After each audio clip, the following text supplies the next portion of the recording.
Les loups de la capitale reviennent. Il se cache derrière notre bannière et se dirige vers l'Est. Il feigne de s'intéresser au bien-être du pays, mais en réalité, il ne cherche que des gens comme moi. Chaque jour, il formule de nouvelles exigences déraisonnables. Nous étions faits pour beaucoup plus et nous aurions pu construire n'importe quoi. Mais maintenant, la plupart des esprits les plus brillants de la jeune génération ont déjà quitté le pays. Les réalisations ne peuvent être mesurées indépendamment de tout. Le véritable progrès exige la coopération. Mais nous ne faisons plus partie de la communauté mondiale, dans laquelle nous jouions autrefois un rôle de premier plan. J'ai l'impression que ma vie s'est transformée en une contradiction constante. J'ai dû compromettre mes principes si souvent que je me reconnais à peine. Qu'est-il arrivé à l'homme qu'elle a épousé? Je voulais simplement suivre les traces de mon père.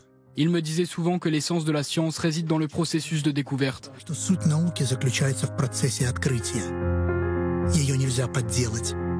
Je ne peux pas être truqué, je ne peux pas être manipulé. Mon avenir ne sera plus soumis à ces loups.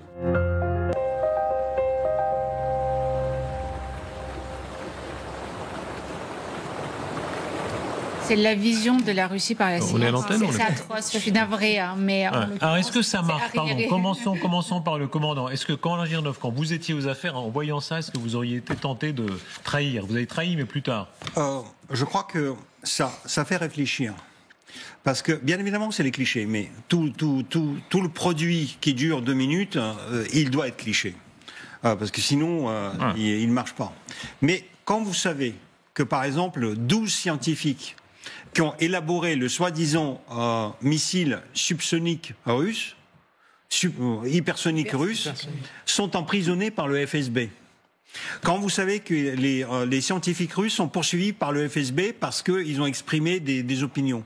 Parce que quand vous savez que les physiciens russes qui ont travaillé au CERN, à côté de Genève, sont maintenant chassés parce que la Russie est sous les sanctions et donc en fait ils ne savent pas où aller parce que s'ils retournent en Russie, ils n'auront pas de programme et il faut qu'ils partent ailleurs.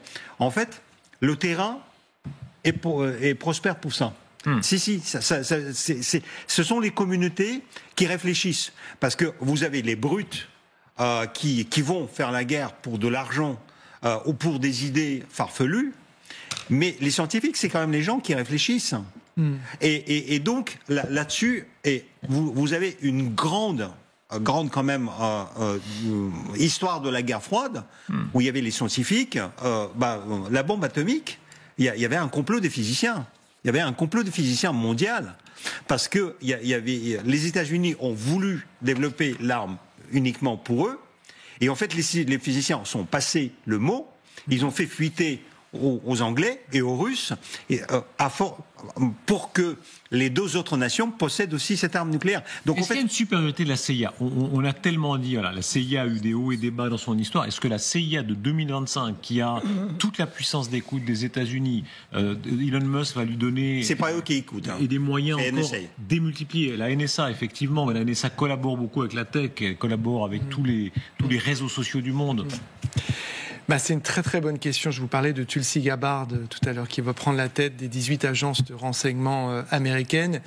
On voyait la séquence tout à l'heure de Donald Trump avec Vladimir Poutine en juillet 2018 à Helsinki. C'est le fameux moment où un journaliste américain lui dit « Monsieur le Président, est-ce que oui ou non la Russie s'est ingérée dans le processus électoral qui a vu votre victoire ?» Et lapsus révélateur, Donald Trump se tourne vers Vladimir Poutine et il dit, en le regardant « Écoutez, j'ai parlé avec Vladimir Poutine, il me dit que c'est faux, que c'est pas le cas. » Et donc il y a un peu une stupéfaction, une sidération. Le journaliste le relance et il dit non, donc il donne tort. Pas de raison de ne pas. Voilà. Et donc pour répondre à votre question, il y a les moyens dont il dispose et ça, de ce point de vue-là, c'est colossal et c'est évidemment supérieur à tout ce qui se fait de par le monde. Mais à partir du moment où cet outil-là il est entre les mains d'une personne qui a un projet qui n'est pas forcément celui auquel vous adhérez, auquel vous pensez, vous pouvez effectivement grandement affaiblir cet outil. Est-ce que c'est ce que Donald Trump va en faire? Je n'en sais absolument rien. Est-ce qu'il y a un risque, vu le profil de Tulsi Gabbard?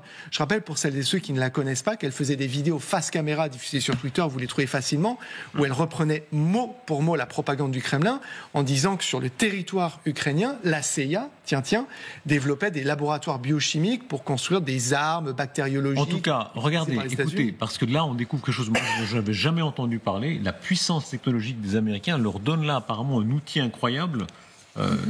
Là, on est dans le sophistiqué du sophistiqué. Moi non plus, j'en avais jamais entendu parler. Quand on a vu ça, en tout cas, on s'est dit que c'était une idée assez géniale. Vous allez nous dire aussi ce que vous en pensez.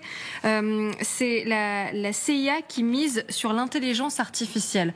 En tout cas, c'est ce que raconte le New York Times. L'agence de renseignement américaine a développé en toute discrétion une plateforme qui permet à ses analystes d'échanger avec de faux dirigeants étrangers. Regardez, la CIA a développé un outil qui permet aux analystes de parler à des versions virtuelles de présidents et de premiers ministres étrangers qui leur répondent. Regardez la suite.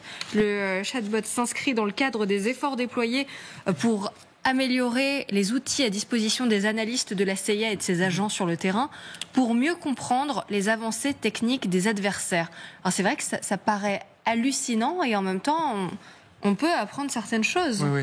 Alors, ça fait un moment... Vous aussi, ça vous a impressionné? Vous avez vu cet article, Gallagher? Oui. Ça fait un moment, si vous voulez, que les plus grands spécialistes, mathématiciens, physiciens, etc., essaient de travailler sur le développement de modèles prédictifs, notamment pour les marchés. Vous imaginez bien que si vous prédisez les marchés, vous devenez richissime. Ça ne marche pas pour l'instant. Et c'est toute la beauté de l'être humain. Donc, vous pouvez essayer d'appliquer ça dans l'univers géopolitique. Ça va peut-être vous aider. Il y a, en revanche, un modèle tout récent et qu'on a couvert sur LCI. Vous vous souvenez des grands feux à Los Angeles?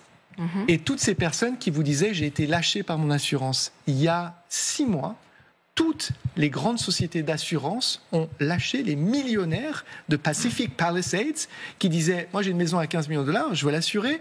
Et les assurances disaient « non ». Ils disaient « mais si, quel est votre prix ?» Et les compagnies d'assurance disaient « non, on n'assure pas ». Pourquoi?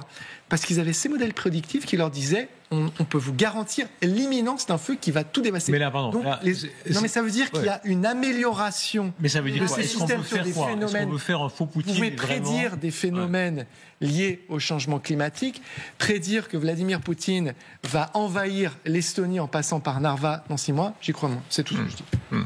Vous y croyez, vous, qu'on peut vraiment faire un virtuel Poutine ou un virtuel Kim et que ça va améliorer les choses? Moi, je crois que ça ressemble un petit peu à un Kriegspiel, en fait, un jeu de guerre qu'on fait d'état-major, où on parle à un ordinateur qui déplace les pions, etc.